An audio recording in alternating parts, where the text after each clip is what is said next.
Cientista político detona a STF e diz que a STF virou uma ameaça à liberdade e que o STF criou um crime de desinformação. E presta atenção, você pode ser o próximo réu desse crime.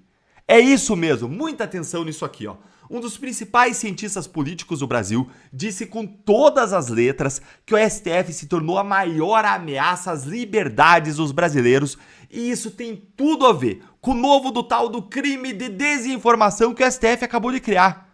Fica aqui comigo até o final para você entender essa história, porque o que está em jogo são as nossas liberdades, é a nossa voz, é a tua possibilidade de entrar aqui nos comentários e fazer uma crítica ao STF. O Fernando Schiller, acho que é assim que fala o nome dele, escreve Schuller, né? Mas acho que é Schiller que fala. O Fernando Schiller, um grande cientista político, professor do INSPER, colunista do Estadão, ele analisou o julgamento do STF sobre a tal tentativa de golpe. Para quem não conhece a fundo esse processo, eu vou dar aqui um contexto rápido para você. O Ministério Público ele fatiou esse processo da tentativa de golpe em várias acusações, separou as acusações em grupos de réus. Cada grupo de réus teria uma função. O grupo do Bolsonaro, que entrou na primeira acusação, no primeiro processo, supostamente chefiava tudo. Mas os outros grupos tinham cada um suas funções menores. Um desses grupos era o tal do grupo da desinformação. Foi esse o grupo que foi julgado agora recentemente no STF e, é claro, o ministro Alexandre de Moraes, adivinhem, ele votou pela condenação de todo mundo, né? Não podia ser diferente. Com o Fux se colocando contra e fazendo duras críticas em vários pontos.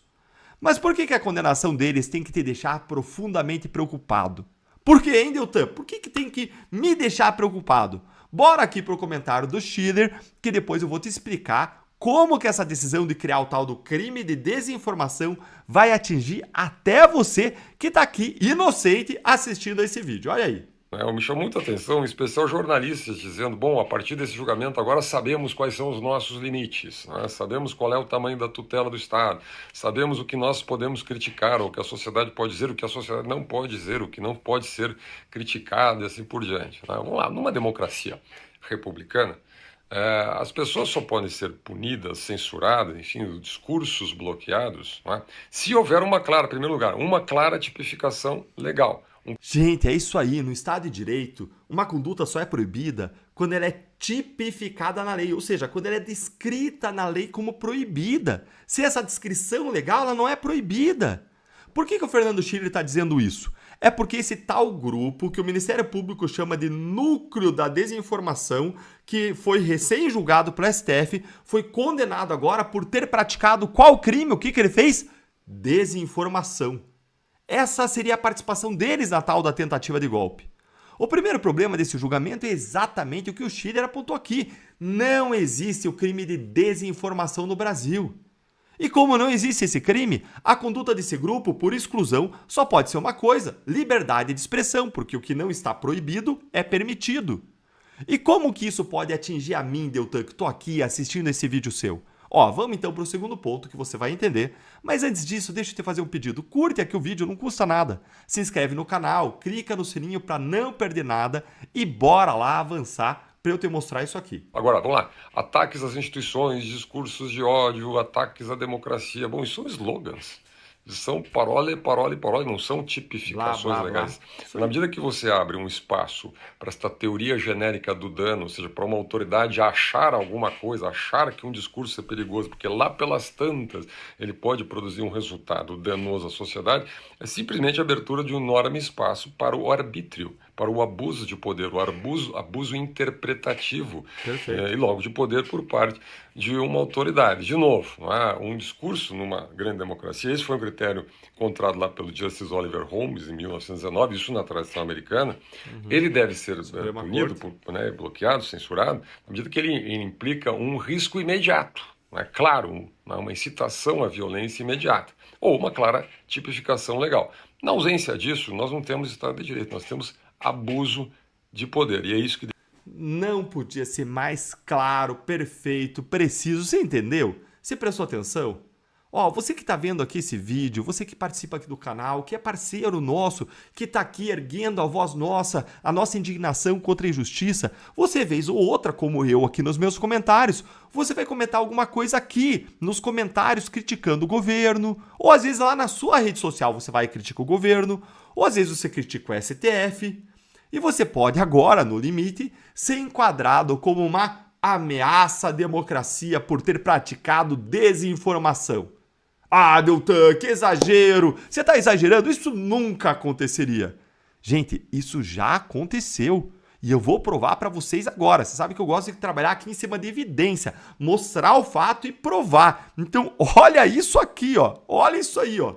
Aqui tá pequeno, é um PDF, mas é um ofício oficial da Presidência da República do governo brasileiro, expedido aí pelo setor de comunicação do governo Lula, expedido ao ministro da Justiça, pedindo para iniciar uma investigação sobre postagens feitas durante aquelas chuvas que alagaram o Rio Grande do Sul em 2024. Você lembra dessas chuvas? Vejam as postagens que o governo Lula pediu que a Polícia Federal investigasse. Olha aqui, ó, tá pequeno, mas eu vou ler para você. Item 4. Aqui o governo brasileiro dizendo: viralizou na rede um tweet do usuário Área Militar, 100.9 mil, não sei se é visualizações ou seguidores aqui desse usuário, afirmando que supostamente veículos militares teriam virado submarinos em meio à enchente. Gente, você conseguiu entender isso aqui? Isso aqui é uma piada. Veículos militares teriam virado submarinos durante a enchente. É um tweet de um perfil chamado Área Militar fazendo uma ironia de que os caminhões do governo tinham virado submarino por causa da chuva. Uma piada, gente. E aí o petista do Paulo Pimenta, que assina esse ofício, pediu para investigar essa piada como desinformação. E eu nem consegui puxar o tweet porque a pessoa excluiu, devia estar com medo. Claro, vendo o poder do Estado oprimindo o indivíduo por conta de uma piada, quem que não vai morrer de medo? Veja aqui esse outro aqui, ó. Esse aqui eu consegui buscar porque o usuário foi corajosa e não apagou. A usuária Stepa Paiano publicou que o Estado, como ente centralizador até agora, só entregou dificuldade e ineficiência. Que crime, hein? Essa crítica. Vamos ver lá? Olha aí o tweet da Estel. Por enquanto, quem está mobilizado para ajudar na tragédia são empresários capitalistas malvadões, igrejas, civis imbuídos de senso de missão e o planejamento do COSUD. O Estado, como ente centralizador, até agora só entregou dificuldade e eficiência. Crime! Rasga as vestes! Crime, né? Pro Paulo Pimenta, pro governo. Que absurdo, gente! Que é isso? Eu fui olhar o tweet porque eu não conseguia acreditar. O governo Lula simplesmente pediu que a Polícia Federal invista o seu tempo, em vez de investigar a corrupção, os desvios, tudo aquilo que prejudica o país, investigando isso, ela. Por isso, aí, um comentário banal. Sabe qual foi o argumento do governo? Exatamente eu mesmo. Desinformação. Vocês entenderam por que esse julgamento do STF é preocupante? Gente, é um usuário, podia ser eu, podia ser você. Eu não conheço a Stepa Paiano, olha aqui, ó, vamos dar uma olhadinha aqui nela, 85 mil seguidores. E ela tá aí, investigada, comentarista política aí, e investigada. Que ridículo, que absurdo, a decisão do STF ataca diretamente a liberdade de expressão no Brasil e permite que o governo Lula ameace os seus críticos, é para isso que serve. Em vez de o cidadão controlar o Estado, vai ser o Estado controlando o cidadão. Eu vou encerrar esse vídeo por aqui, mas me conta aí nos comentários o que você acha. O STF realmente virou a maior ameaça à nossa liberdade? E ó, cuidado, né? Porque se você acha como eu acho isso, a gente agora pode ser investigado por desinformação. Que piada e que piada de mau gosto, que tragédia. Advogados de Bolsonaro massacram Alexandre de Moraes e colocam ele numa sinuca de bico, como eu vou mostrar pra você agora. Presta atenção nisso aqui, ó. A defesa do Bolsonaro apresentou seu primeiro recurso contra a sentença, contra a decisão que condenou Bolsonaro a mais de 27 anos de prisão na tal da ação da trama golpista. E aí os advogados simplesmente massacraram Alexandre de Moraes, desmontaram ali o voto dele mesmo, mostraram erros e contradições monumentais e expuseram a farsa da trama golpista em torno desse julgamento do golpe e do 8 de janeiro. E agora eu vou te mostrar tudo isso, mas antes você já sabe. Curte o vídeo, se inscreve aqui no canal, é a sua casa. clica no sininho para você não perder nada. E quando você faz tudo isso, especialmente você deixa o seu like, você faz o YouTube entender que esse conteúdo é importante, faz ele ser entregue de novo a você, novos conteúdos nossos, e também leva a nossa voz conjunta para mais pessoas. Mas então, bora lá pro tema de hoje que é importantíssimo. Primeiro, a gente precisa esclarecer que o recurso que a defesa do Bolsonaro apresentou é um recurso chamado de embargos de declaração. E esses embargos de declaração servem para quê, Deltan? Eles servem para você resolver alguma omissão ou contradição em uma decisão judicial. Mas, será que os advogados conseguiram mostrar algum erro, contradição, omissão na decisão? Lembre, gente, dessa parte da contradição, viu? Porque daqui a pouquinho vai ser importante para o que eu vou te mostrar. E agora vamos para o recurso. Esses embargos de declaração têm 85 páginas, mas eu vou aqui destrinchar para vocês o ponto principal, central. Eles põem a farsa do envolvimento do Bolsonaro no 8 de janeiro. Como vocês sabem, o Moraes condenou o Bolsonaro por ser o responsável, por ser o mandante do 8 de janeiro. Mas o problema é que não existe uma única prova no processo de que o Bolsonaro tenha planejado, participado ou ordenado o 8 de janeiro. O que o Moraes tentou fazer é atrelar o ex-presidente Bolsonaro ao quebra-quebra do 8 de janeiro, dizendo que ele incentivou o crime de multidão. Só que, juridicamente, esse crime de multidão não aceita a existência de um mandante, de um incentivador prévio, ou então não seria crime de multidão. O que é o tal do crime da multidão? Olha aqui comigo que eu vou explicar para vocês, você vai entender essa história direitinho. Aqui eu peguei essa definição de uma página do Tribunal de Justiça do Distrito Federal e Territórios, que arrolou aqui o que doutrinadores, estudiosos falam sobre o crime de multidão. Vamos ver aqui alguns pontos. Primeiro ponto, ó. Crime de multidão, ou também chamado de crime multitudinário, são exemplos desse tipo de crime as invasões de propriedades rurais, brigas em estádios de futebol, e ele pode ser definido como crime cometido pela multidão em um tumulto. Presta atenção, multidão em tumulto. E olha essa palavra, espontaneamente, espontaneamente.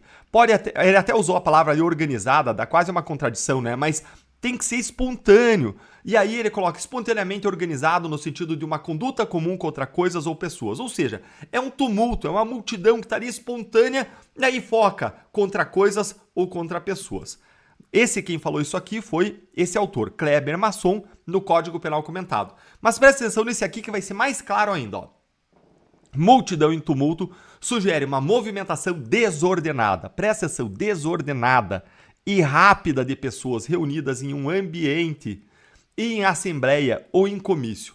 É a onda popular que degenera em arrebatamentos de gestos e vozes, em correrias ou em assaltos agressivos e destruidores, que se multiplica em rixas, em brigas e em conflitos, que assume atitudes de resistência às autoridades, de desobediência às suas ordens, de desafios afrontosos ao poder constituído. Não há quem não conheça a força que as massas humanas podem exercer sobre o comportamento dos indivíduos. Em estádios de futebol superlotados, por exemplo, milhares de pessoas sem nenhum vínculo entre si são capazes de dizer ou fazer coisas que certamente não diriam nem fariam em circunstâncias normais. Nessas ocasiões, muitos indivíduos passam por processo de anulação dos seus próprios parâmetros morais e sociais, e contaminados pela multidão, agem segundo parâmetros da massa no momento. Quando essas forças agem desorganizadamente, os efeitos podem ser os mais trágicos possíveis, com agressões, correrias, pisoteamentos, lesões e morte. Então vejam, é uma multidão desordenada, desordenada. Quem diz isso tudo aqui é outro doutrinador, José Antônio Paganella Bosch, no livro Das Penas e seus critérios de aplicação.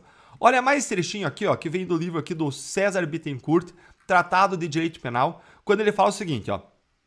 Nos crimes praticados por multidão delinquente, não é necessário que a acusação, o Ministério Público, descreva minuciosamente a participação de cada uma das pessoas envolvidas, sob pena de você não conseguir fazer uma acusação criminal, porque foi uma multidão ali num grande tumulto. Isso aqui eu vou usar um pouquinho mais pra frente, eu queria trazer pra vocês também, pra já usar isso aqui com vocês, pra você entender melhor, tá? Então, por que o crime de multidão não permite que exista um mandante, Deltan? Porque aí tudo seria organizado, planejado, não seria esse fenômeno espontâneo, desordenado, caótico que é o crime de multidão. E por que o crime de multidão não permite que exista um incentivador? Porque não tem como você incentivar previamente pessoas incertas e indeterminadas, que você nem sabe quem são, com antecedência, e lá no dia 8 de janeiro, além disso, você não pegou ninguém que estivesse lá agindo, atuando, incentivando crimes em nome do Bolsonaro. Então veja só, primeiro, o crime de multidão não tem como você incentivar antecipadamente para pessoas incertas. Não tem nenhuma prova de que Bolsonaro incentivou A, B, conversou com pessoas certas e determinadas. E além disso, a gente poderia até cogitar que alguém lá no dia estivesse incentivando os outros, mas aí tinha que estar agindo em nome do Bolsonaro. E não tem nenhuma prova também nesse sentido. Vamos por um exemplo aqui, gente. Pensa numa briga de torcida organizada. A torcida do Flamengo e a do Corinthians brigam no Maracanã ou lá na Arena Corinthians. Se a gente não consegue identificar ali quem fez o quê, é um crime de multidão. Só que imagine um outro cenário. Um diretor da torcida organizada planeja, organiza, compra material, faz reunião, coloca tudo no papel e daí acontece uma briga planejada. Aí não tem nada de crime de multidão, não é algo desordenado, não é algo espontâneo. Então, você precisa distinguir essas duas situações. E qual é o problema aqui para o Moraes? O problema do 8 de janeiro é que Moraes condenou as pessoas do 8 de janeiro por crime de multidão, por essa desordem, tumulto, e depois agora quer condenar o Bolsonaro como se ele fosse o planejador e organizador desse crime de multidão, o que é incoerente. Lembre, o crime de multidão é espontâneo, acontece ali na hora. Então essas duas condenações do 8 de janeiro do Bolsonaro são contraditórias, você consegue entender isso?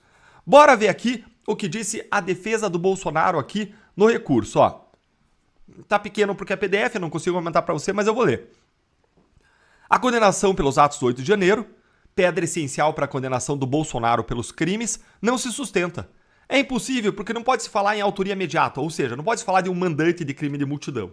Assim como quanto já foi reconhecido na punição de mais de 1.600 acusados lá do 8 de janeiro, isso afasta a possibilidade de punição de alguém por incitação, diante de um crime de multidão, diante de um crime multitudinário. Olha aqui um outro trechinho aqui que eu vou destacar para vocês, ó, esse aqui, ó.